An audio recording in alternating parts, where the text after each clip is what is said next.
Welcome, ladies and gentlemen. Please consider liking this video.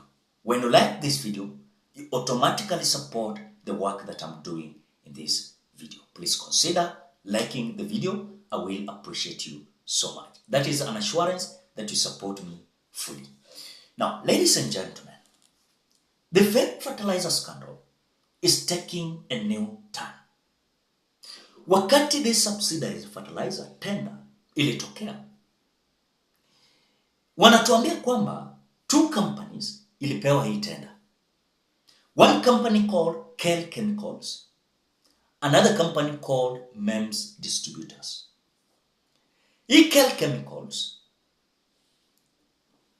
na MEMS Distributors tunaambiwa kwamba hao ndio walifika standard kupewa hii tender.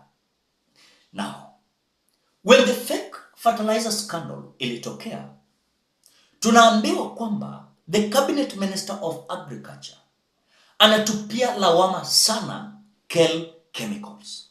Why? Because anaside na MEMS Distributors. Now remember, before this scandal itokee, hii Kel Chemicals ambao Mithika Linturi anawafukuza kwa hii tender ya subsidized fertilizer, waliandika barua kitambo. Wakasema kwamba fertilizer ambayo iliproduciwa some number of fertilizer, gunia kadhaa iliproduciwa na MEMS Distributors, ilikuwa fake. Lakini hawakutilia maanani. Na inajulikana kwamba MEMS Distributors, a bigger shareholder here is called Collins Kipchumba Ngitich. And this Collins Kipchumba Ngitich is the brother to the member of parliament of Aldai constituency, Nandi County, called Marian Chebet Kitany. Marian Chebet Kitany alikuwa bibi wa Mithika Linturi before a divorce. Mithika Linturi alimuoa 2017, wakadivorce 2019. Na hata bado wako na makesi pale kotini, haijaisha mpaka leo. Now,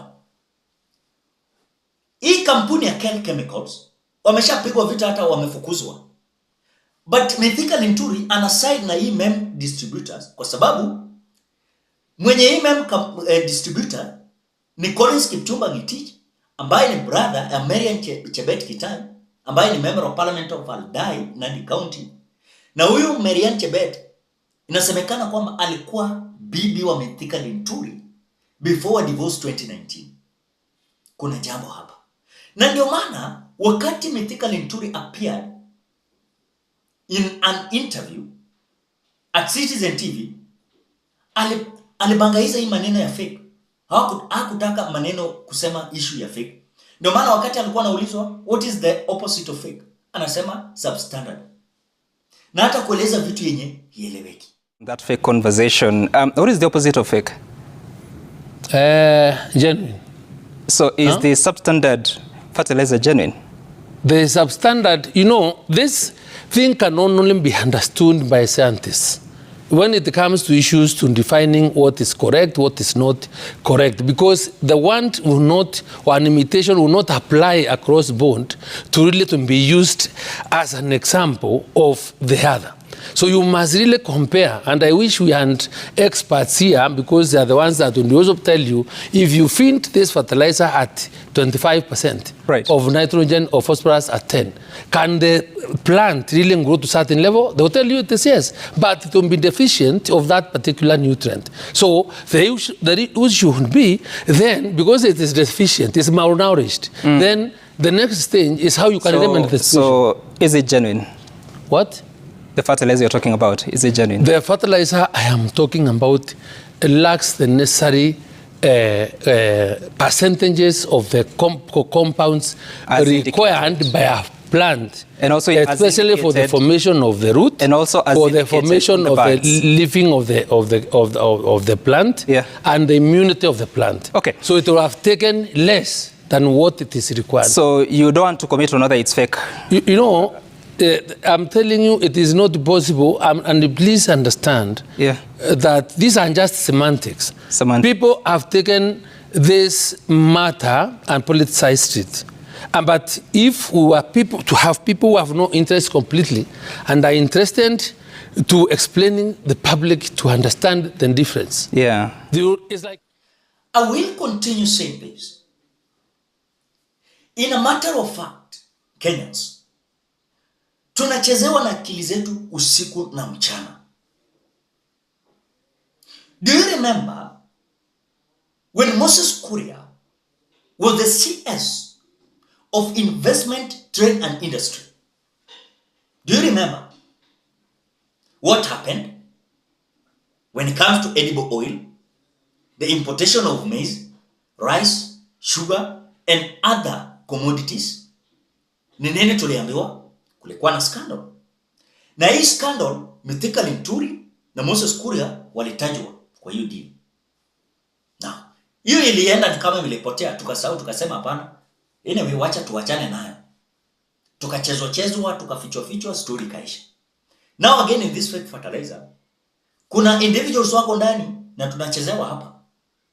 Ile kampuni ya mem distributors inafiviwa, inassociate na Mithika Linturi.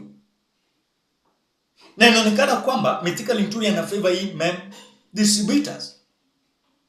Na Mithika Linturi sasa anasema ati ni Kel's Chemicals ndio ili produce fake fertilizer. Na kumbuka, before this fake fertilizer itolewe ama ionyeshwe publicly, tunaambiwa Kel Chemicals waliandika barua kwa Ministry wa Agriculture na waku respond. Na hii barua ilikuwa nasema kwamba mem distributors wali produce fertilizer yenye ilikuwa inaonekana ni kama si sawa. That is according to the letter that came from Kel Chemicals. Wakassume ikaisha. Then baadaye ndio hii story ya fake fertilizer ikatokea. Lakini sasa Mithika Linturi ana defend hii kampuni ya Collins Kipchumba Ngetich ambaye ni brother to Marian Jebet Kitani, ambaye ni member of parliament of Aldai, Nandi County, na alikuwa bibi wa Mithika Linturi kitambo. From 2015 to 2019 wakadivorce. And that is why jina ya Marian Jebet inasemwa sana kwa hii story. Kwa sababu wanasema inaonekana kwamba hao watu walipiga deal hapa na wakafanya biashara hapa. I want you to listen to an inclusive detail from NTV. The fake fertilizer scandal that has plagued the country for the past couple of weeks has taken a new turn. And as NTV's Brian Mushiri explains, some culprits of the fake fertilizer scandal are yet to be exposed, and probably Kenyans are once again being taken for a ride. It is now emerging that some individuals are perhaps being protected in the fake fertilizer scandal, or at least they are not prominently being featured in the ongoing matter despite being involved heavily. A company owned by Collins Kipchumba Ngetich, a brother of Aldai Member of Parliament Marian Keitani, is the better half in a partnership that has seen government close down operations of thicker-based Kel chemicals. NTV has established that MEMS Distributors Limited, where Ngetich is the majority shareholder, successfully bid for the supply and distribution of subsidized fertilizer along Kel Chemicals during the 2023-24 financial year.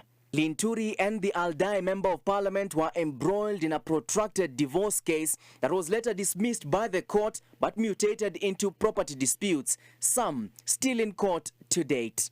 Keitani, who responded to our queries through text message, insisted that she has no interest in MEMS distributors or any of its dealings, including government contracts that the firm has secured in the last 2 years. Further, she insisted that she will have no qualms investigating her own brother through the National Assembly's Public Investments Committee, where she sits. And in a meeting in Nandi on Saturday, she reiterated that the masterminds of the fertilizer scandal must carry their own cross.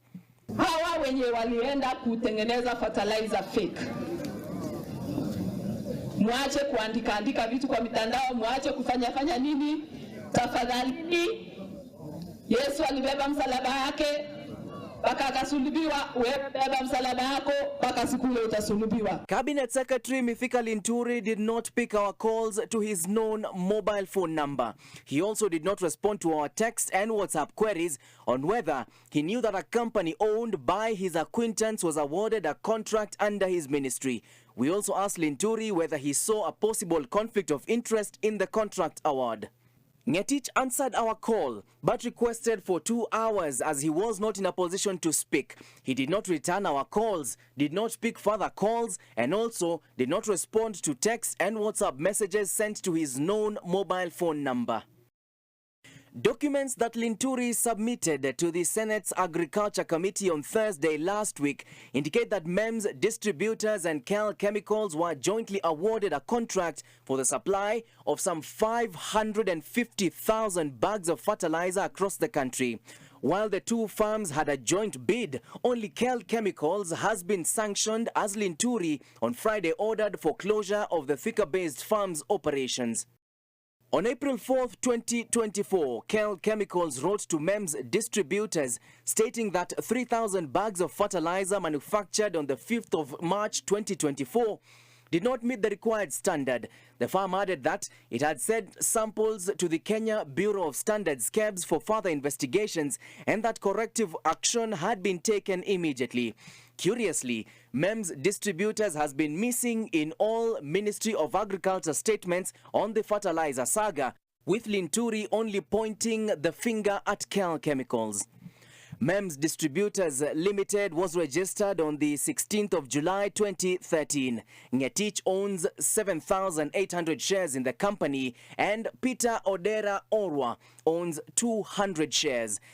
KEL Chemicals has for over 4 decades been one of the biggest fertilizer manufacturers in the East African region and has changed hands 3 times. Brian Mushiri, NTV, Nairobi. So now, ladies and gentlemen, what do you think about this cabinet minister?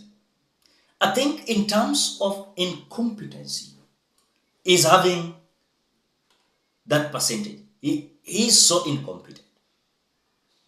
And truly, he cannot even do whatever was given, or rather his mandate in the ministry.